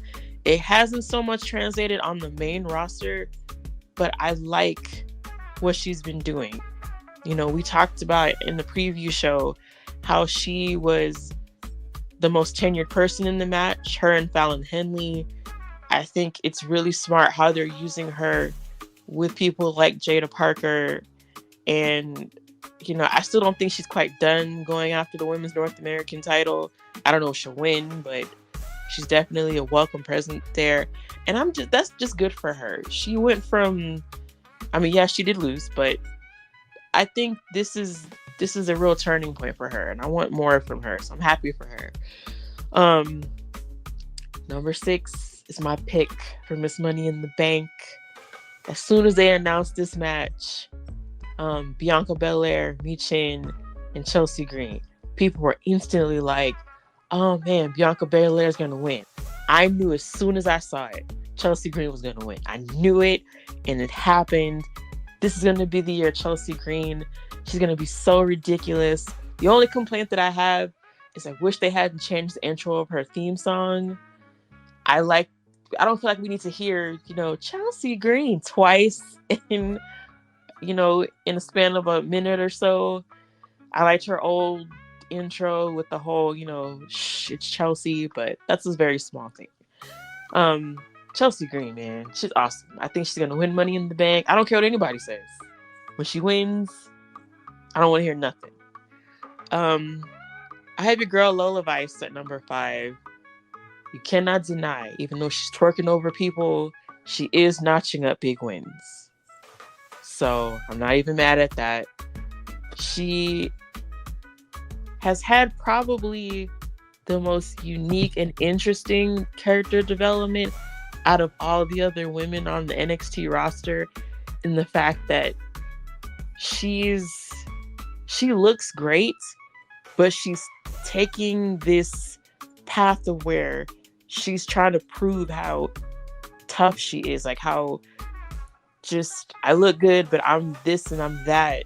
And I think she's quietly kind of making her own path so that when she does go for the women's title, it feels like she's going to belong there. And I like the path that she took to do that.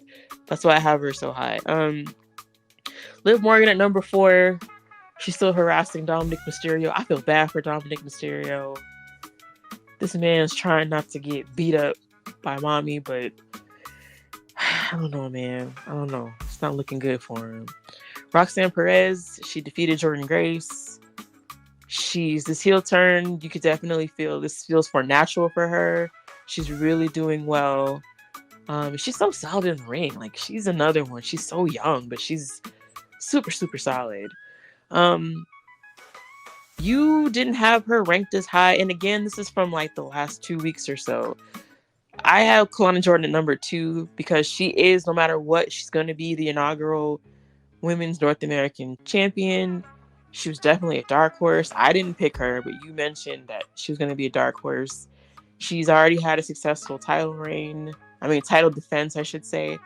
And I like the way they're kind of building that she has a major target on her back. Even when she was walking through the hallway and they had all the women in the hallway just staring at her, I think that definitely made everything seem more important. And number 1, and again, this changes weekly, I had the Unholy Union at number 1.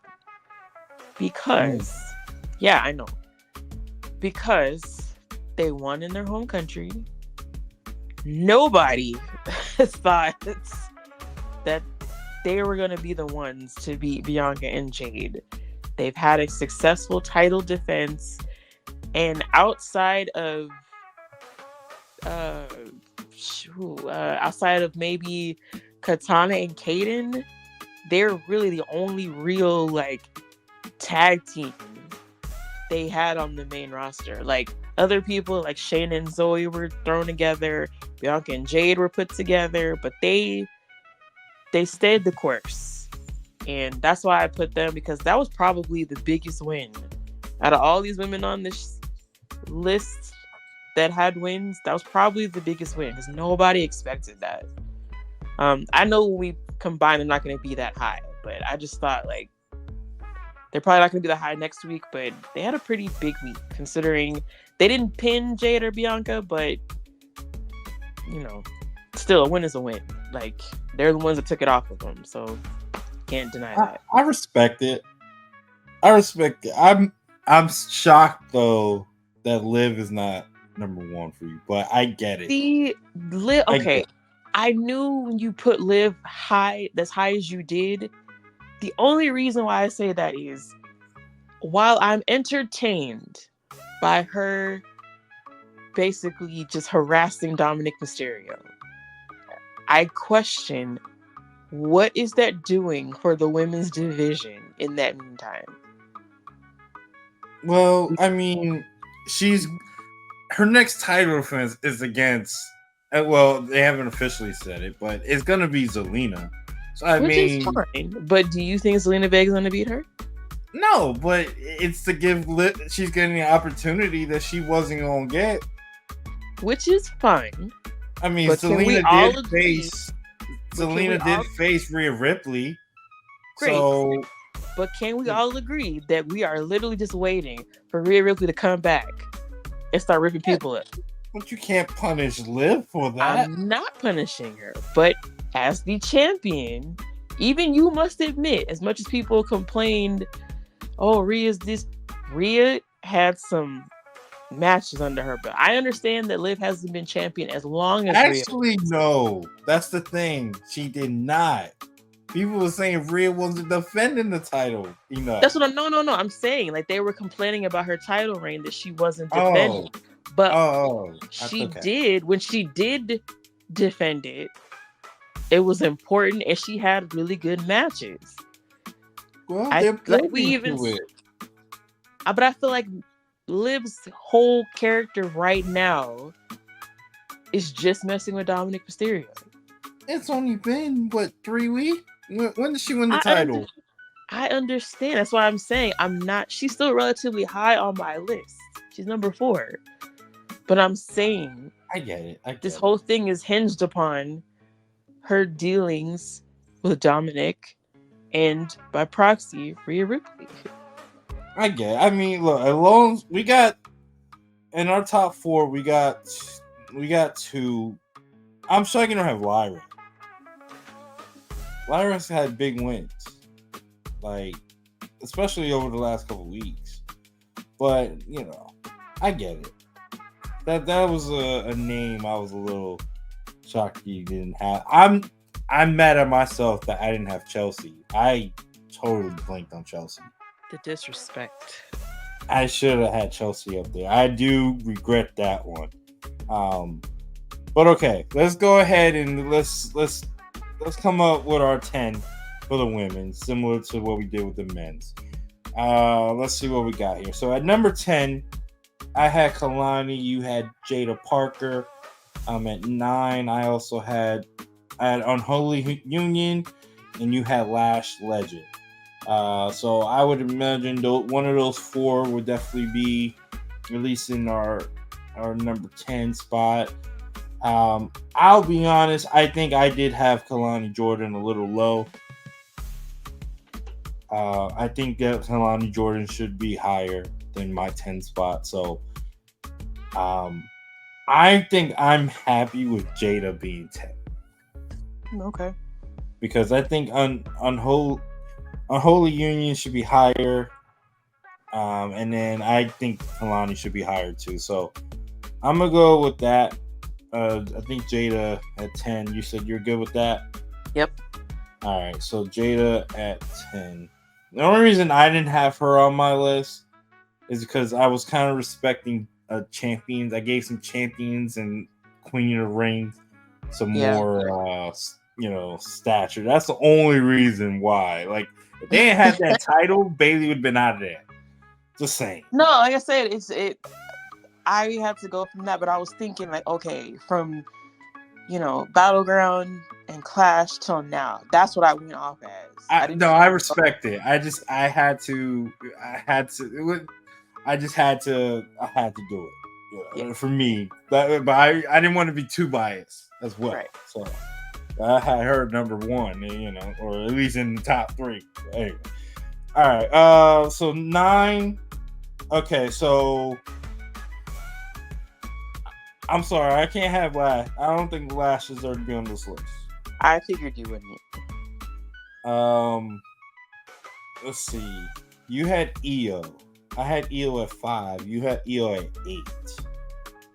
You want to put Lyra at 9? I'm okay with Lyra at 9. I'm okay with Lyra. All right, so Lyra at 9.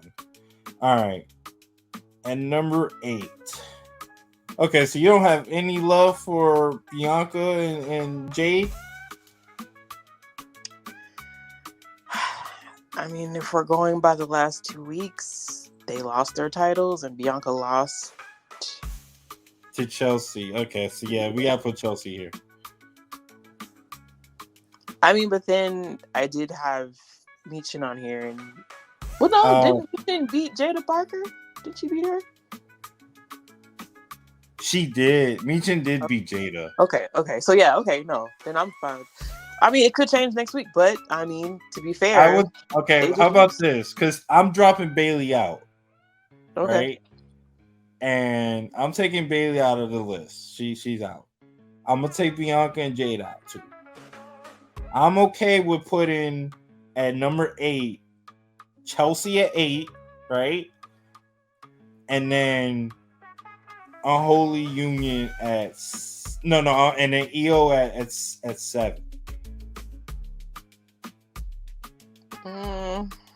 Chelsea at 8 and EO at 7. EO can qualify too. And she beat Lyra the week before. Chelsea, you're right. Chelsea really hasn't gotten very many wins, but she lost to Naomi last week. Okay.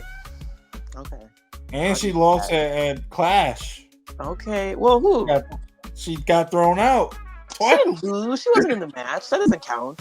Hey, she said we are gonna be the new champion. But she was arguably the most entertaining thing about that segment.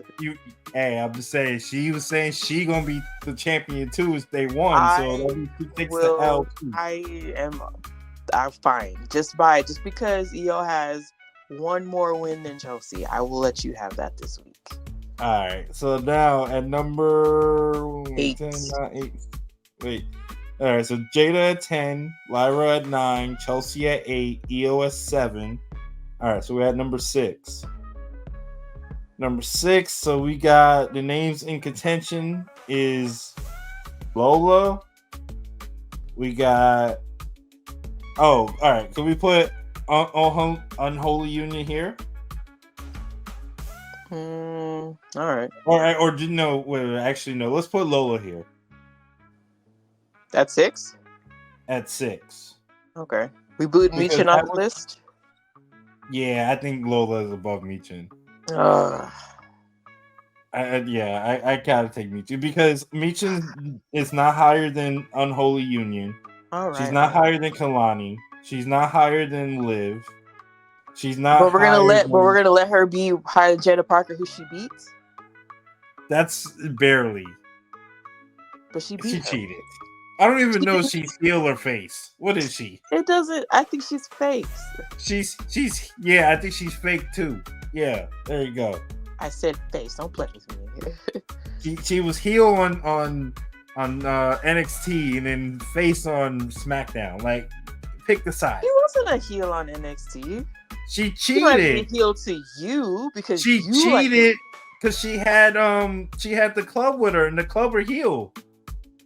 And so she's heel. Don't you have some dirtbag friends that you hang around with? Not anymore. But you Cut did. them out. So we might have to fight about this because she beat Jada Parker. All right, so yeah, but Jada Parker's she's like the Joe Hendry. Look, if I let you have all right, EO over Chelsea, but I have they both did the same thing. No, because of one solitary win. Jada Parker did not beat. We did not win in the ladder match, and she did not beat Michin. She had a bigger moment in the ladder match. She did not beat Michin. Wait, didn't Michin just get pinned? Jada didn't get pinned this week. All right, I'll put Michin at 10 then. Fine, I'll do that. Michin's at 10. We can do this again next show, so maybe you'll get Jada back. She'll take Jada's spot, so she's at 10. All right. Michin at 10, Lyra at 9, Chelsea at 8, EO at 6, Lola at 7. EO at 7, Lola at 6. Okay. Unholy Union at 5? Yeah, Unholy Union at 5. Okay. Kalani at 4? Yes. Okay. So wait a All minute. right. We have So we got Liv, Roxanne, I don't know, I guess. Wait, we missing someone. Oh, you know what? No. Okay, we'll do this. I got it. I fixed it. Jada at 10, Meechin at 9, Lyra at 8, Chelsea at 7, Io at 6, Lola at 5, Unholy Union at 4, Kalani at 3, and then we got Liv and Roxy. I love how you managed to sneak Jada back in there. That's the only way it could work. Because then we've been missing somebody.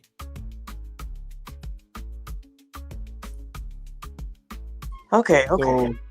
So Roxy or Liv? For 2? For 2 and 1. Liv. Yeah. Liv. Liv at 2 and then Roxy at 1? Yep. All right, I'm down with that. Because Roxanne beat Jordan Grace and her and Lola won that tag match. All right, so there you go. So our official women's list is Jada Parker at 10, Meechin at 9, Lyra at 8, Chelsea at 7, Io Sky at 6, Lola at 5, Unholy Union at 4, Kalani at 3, Liv at 2, and Roxy at 1. That is our official list for the women's power rankings. Now, remember, guys, this is, a weekly updated list. So we will update and make any changes next week. Or next episode, I should say. So, stay tuned for that. But now we are done with the main event. Before we head out of here, we want to do this one last news segment that me and Sasha came up with.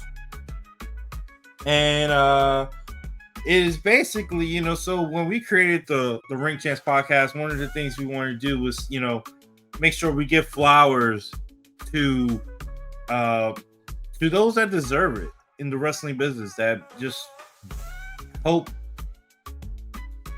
us, love this sport that we do so much. Whether it can be something small, it could be something great that they did. Just any little thing. So, Sasha, I'm going to give you the floor to give some flowers out. If it's to one person, to multiple people, whatever you want to do, floor is yours to do that. Okay. I don't know if you took this person. Actually, as soon as you were talking, I thought of like another person to get their flowers. But just real quick, I'll give 2 people. Kayla Braxton, she's leaving. We mentioned it briefly earlier. Just, again, she came in, she made her spot, and I think she should be really proud of the work she did. You can tell her peers respect her and they love her, and I think that for what she did, coming behind Renee Young and kind of continuing to pave the way for women in that particular role in pro wrestling, I think that's just a major accomplishment, and I wish her best going forward. And also to give flowers, those international crowds, like those crowds are definitely, putting us Americans, on our toes, because they don't get pro wrestling as much as we do live. And I think that's just a wonderful thing that they're kind of help ushering in this era with their contagious spirit, and how they just, you can tell they love wrestling. And I think it's one of those things where we in America, we just kind of see it all the time, and it's cool, but sometimes it doesn't mean as much, where those people like France and Scotland and Puerto Rico and just every place that they've been internationally, Australia, they're going to go to Berlin. Just the kind of precedent they're setting is just making it really palpable and just fun to be a wrestling fan again. Them singing, because that's what it really should be. That's what it should be. You're going in there, you're excited, You're dialed in. You're just hanging on every single thing that's going on. You're making it fun for the performers. It just makes an amazing atmosphere. And I think that's what pro wrestling at the very core is all about. So just giving flowers to those international crowds. All right, and then for me, I was gonna give it to Kayla, but because you chose Kayla, I'm gonna pick someone else. So the person I want to give my flowers to is The Undertaker, and reason why I chose The Undertaker is because he was just recently on Chris Van Vliet podcast. And it was a 2-hour interview or close to 2-hour interview, and I just learned to appreciate The Undertaker even more. Like, I feel like every time I listen to him talk, I've listened to his podcast several times, and just hearing him on that, he was telling a lot of stories, and it just made me appreciate like so much of what he done for the sport we love, and all the rich stories that he has, and so much he can teach to people. And he even had a tidbit where he was talking about like Cody Rhodes and how like he would be like the greatest heel. Yeah, you kind of have like this Homelander type thing, and I was like, yeah, I've been thinking the same thing. Like, Cody could be building to be the greatest heel ever too. Like, but it's just that wealth of knowledge and his experience. I love the stories he was telling them about Paul Bearer, how they used to do pranks on each other and stuff like that. Like, it's just those little things. It just makes you appreciate the wrestling business and so much. And I love The Undertaker. I miss The Undertaker, and I want to give that to Undertaker. And then just one last one. And that is to Paul Heyman, because he does so much excellent work in the ring. His expressions, the way he does his promos. I mean, if you didn't like feel anything after his promo with Punk this past SmackDown, like, I don't know what's wrong with you. When he said, "Take me with you," like, oh man, like, and then the fear of like he had when Solo had him in the back and they were talking, like, oh man, just beautiful. So shout out to recently inducted Hall of Famer Paul Heyman. Thank you for everything you've done. Thank you for all the work you did with Kayla, who Sasha mentioned, because Kayla's just been awesome. Kayla's always been one of my favorites, and I can't wait to follow her and whatever she does. And I hope she's going to be happy. She's always, I'm sure, welcome back to WWE. Anytime we're in LA or whatever. So happy for her and everything she's going to do. All right, guys. So that is it for that segment. That's going to be how we end every episode. We're going to give our flowers, or the flowers, as I like to call that segment. But yeah, we're gonna head out after that. Remember, guys, you can listen to us on every podcasting listening site, podcast streaming site, whether it be Spotify, Apple Podcasts, or on YouTube. You can listen to us up there. I'm trying to think if there's anything else to say. No, I don't have really anything else. Sasha, you got anything else for the people before we head out of here? Nope. Looking forward to Money in the Bank. Yep, we got Money in the Bank. We got Forbidden Door also coming up in next Sunday, I believe. So that's that's gonna be crazy. So excuse me. Yeah, I just can't wait, man. We got a lot of good wrestling. Money in the Bank's like 2 weeks away, July 6th. I know that date for sure because I am off. So get to watch that live. That's gonna be awesome. But other than that, guys, thank you guys for listening. This is episode 32 of the Ring Chance Podcast. I'm just Fino. She is Sasha the Legit King, and we out of here. Peace. Adios.